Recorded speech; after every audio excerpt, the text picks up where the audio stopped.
Northam do hereby recognize 2020 as the year of the Nurse and Midwife in our Commonwealth of Virginia, and I call this observance to the attention of all of our citizens.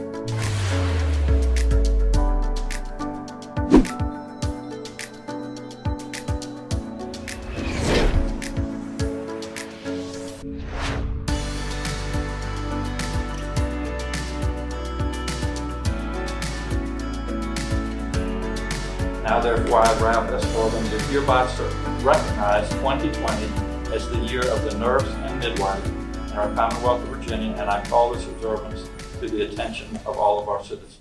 Well, good afternoon, and thank you all for being here. We're just so excited as both a physician and the Secretary of Health and Human Resources. I'm just honored to help kick off 2020 as the year of the Nurse and Midwife. Nurses and midwives work tirelessly to keep us all safe and healthy. And I know that from both my professional practice, but also in my house. I'd like to recognize my wife and RN, Kim Perry,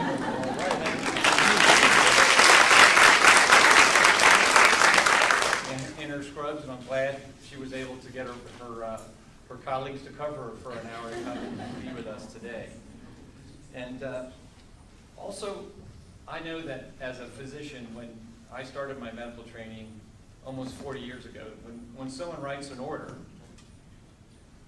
that really isn't where the care happens. The care happens when a professional who can assess a patient, cares about the patient, and knows how to make the healthcare real for individuals and families. And we're talking about nurses, and we're talking about midwives, and how important your role is in the health of the Commonwealth.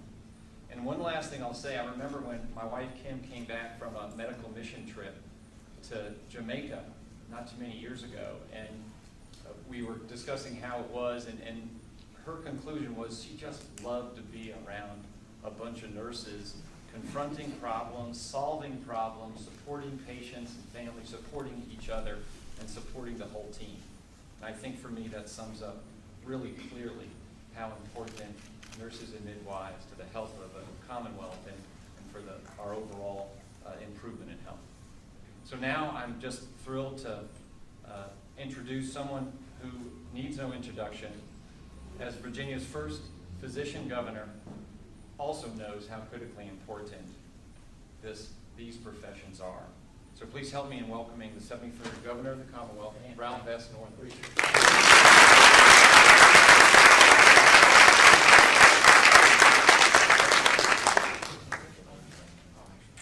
If it's okay, I'm going to step up here.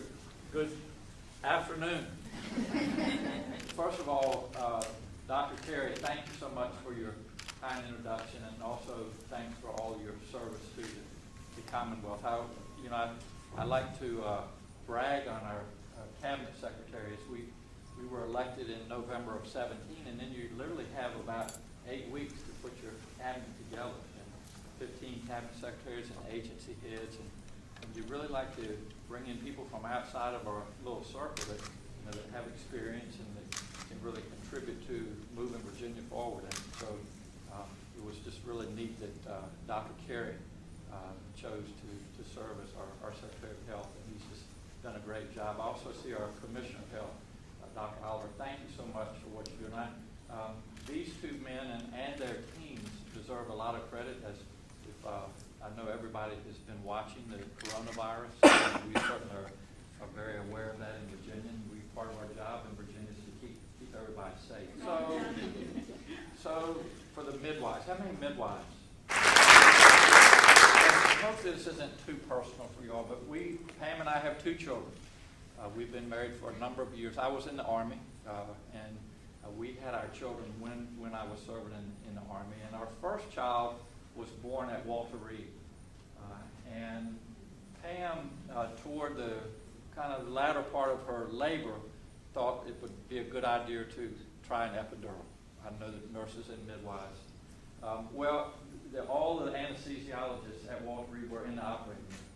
So you know the rest of the story. So we got through that one with Lamaze and have a healthy child as a result of that. So then number 2 came along. We were in Germany, and the hospital shut down to dependents because it was during Desert Storm. And so right at the end of her pregnancy, we were told to go to a German hospital. And so having the experience that she had the first time, we went in and they didn't speak English real well, and that was just a small hurdle. But we said we would like to try an epidural for the second. And they said, we don't do epidurals here at this hospital. So long story short, a midwife delivered our second child, and it was the best experience. And so to all of the midwives, thank you all so much for what you do. So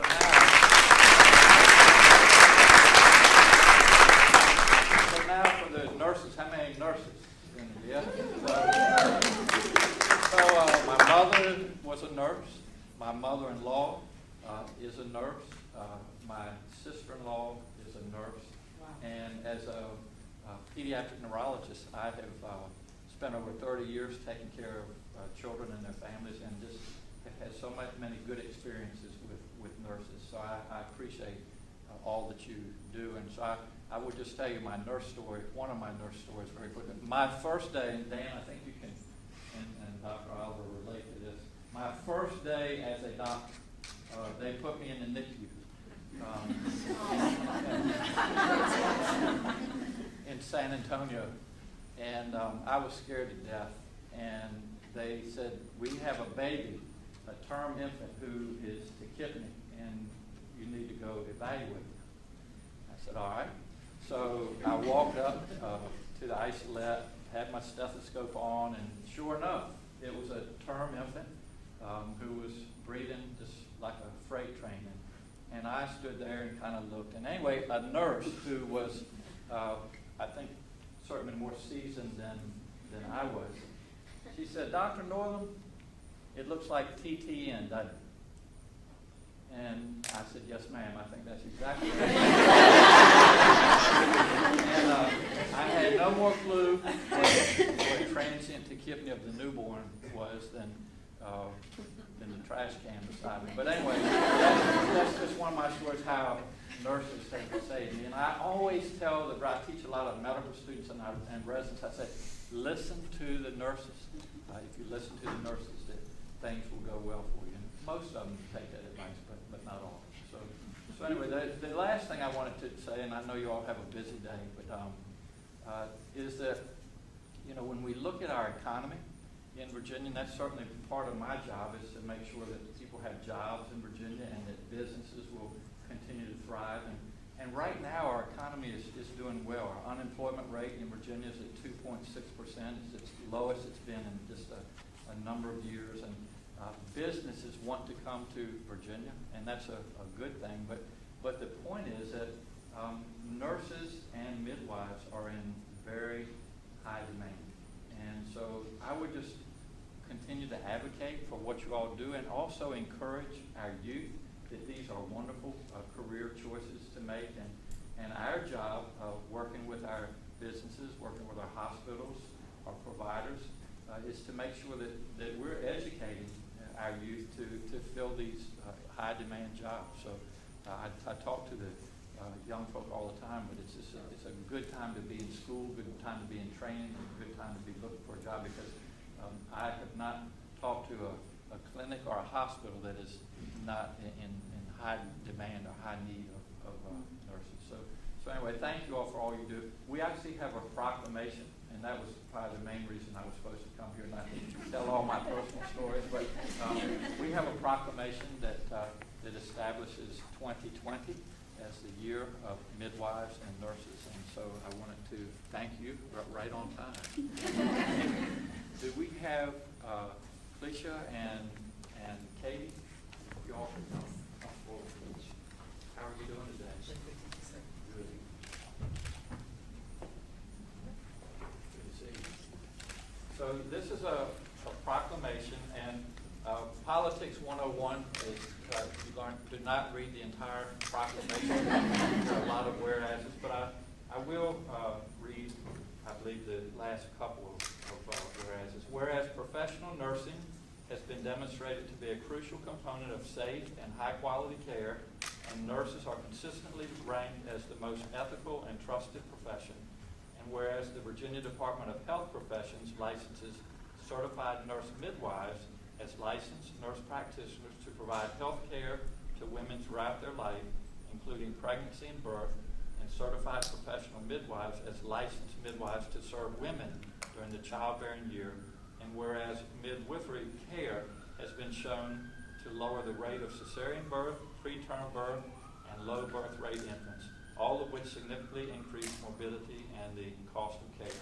Now therefore, I, Ralph Northam, do hereby recognize 2020 as the year of the nurse and midwife in our Commonwealth of Virginia, and I call this observance to the attention of all of our citizens. So thank you all so much for all you do, and keep up the great work. You make us proud in Virginia.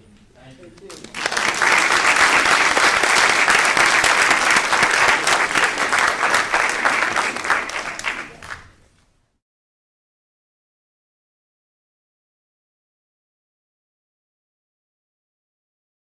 Wow, this is exciting.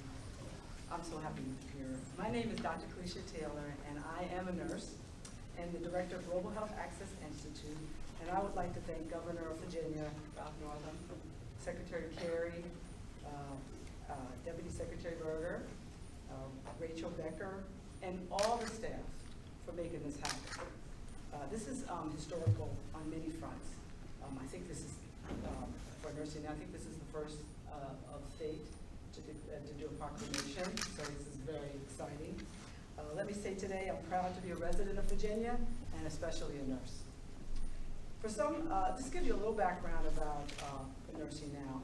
For GHA Institute is the World Health Organization Nursing Now local representative, helping to spearhead the WHO Nursing Now USA 2020 International Year of the Nurse and Midwife campaign. According to WHO, nurses and midwives are the backbone of every healthcare system and serve on the front line with patients and their families. The campaign will focus on 5 core areas. It will ensure that nurses and midwives have a more prominent voice in health policy making, encouraging greater investment in the nursing workforce, recruit nurse in leadership position, conduct research, and help determine where nurses have the greatest impact and share the best nursing practices across the world. Part of the campaign is called the Nightingale Challenge. And this is the recognition of Florence Nightingale, whose 200th birthday we celebrate this year. She created the first nursing school and taught innovative solutions such as hand washing, making nightly rounds to check on patients. She felt this was a call from God. She once said, "Let us never consider ourselves finished in nursing. We must always be learning in our lives." The Nightingale Challenge aims to equip and empower the next generation of nurses and midwives as leaders, practitioners, and advocates in health. We are asking that every health employer to provide leadership and development training for a group of their young nurses and midwives during 2020. Nurses are highly trusted, and along with midwives, make up the largest group of healthcare professionals in the Commonwealth. We are highly skilled to care for our patients, and we do so with humility and compassion. This proclamation celebrates the critical day-to-day of our professions, and we are grateful for continued support of our work. We are all in this together to make Virginia, the United States, and the world a healthier place for all our patients and the people. So thank you all for your time, and I want to give thanks to all the nursing students that came here to be supportive of this. Thank you so much.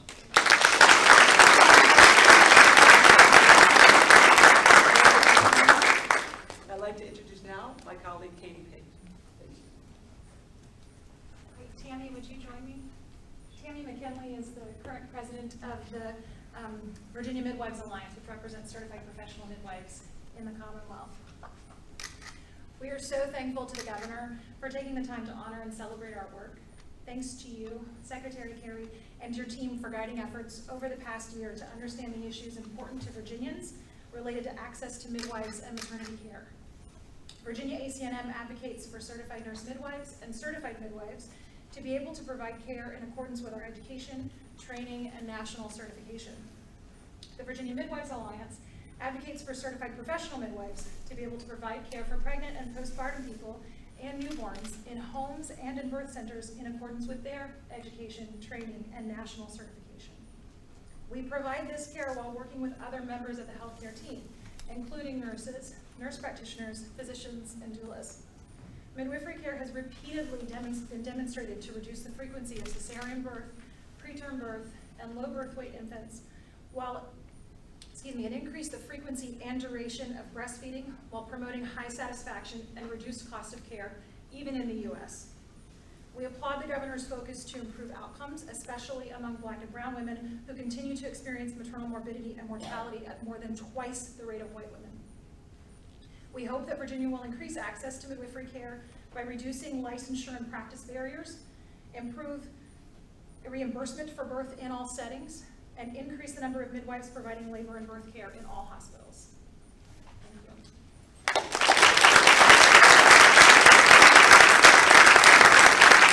Good afternoon, everyone.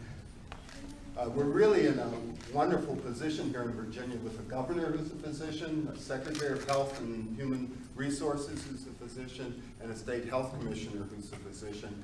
And I think that's one of the reasons why we've been able to do things that we've accomplished in this administration around improving the health of the entire population, and with a particular focus on the health equity issues with respect to the racial inequities in maternal health. And I want to congratulate the governor for the outstanding work that you've done on that in the last couple of years. To the point of our gathering today, I wanted to thank you, first of all, for inviting me to share this event to recognize a group of healthcare professionals who, as we have already heard, are so critical to providing health to people in hospital settings, but I want to speak also to the community settings. You've already heard about how there are nurse midwives and lay midwives, for that matter, who are working diligently to provide maternal care in the communities. For us in the Virginia Department of Health, public health nurses play a critical role in ensuring that the health of our population, the well-being of this population is ensured. Our mission is to protect the health and promote the well-being of all Virginians, and we could not do it without public health nurses, who serve on the front lines in all 35 of our health districts, all 129 of our local health departments. They help manage programs, they help formulate policy, provide services such as immunizations, prenatal care, and communicable disease investigations, which, as the governor pointed out, has become particularly noteworthy in the last week or so around the novel coronavirus and the people that we've had to investigate who were possible victims of that virus. I'm glad to report that 4 of the 5 have been shown to be negative, and we're waiting for the last one now. Every year at the Virginia Department of Health, we recognize a public health nurse of the year. It's a very difficult task because all of these nurses are extremely hardworking and valuable people for the health care that we provide. Last year, we honored Yvonne Creech, who runs the screening program for the Medicaid-funded long-term services and supports for the Suffolk Health Department in the Western Tidewater Health District.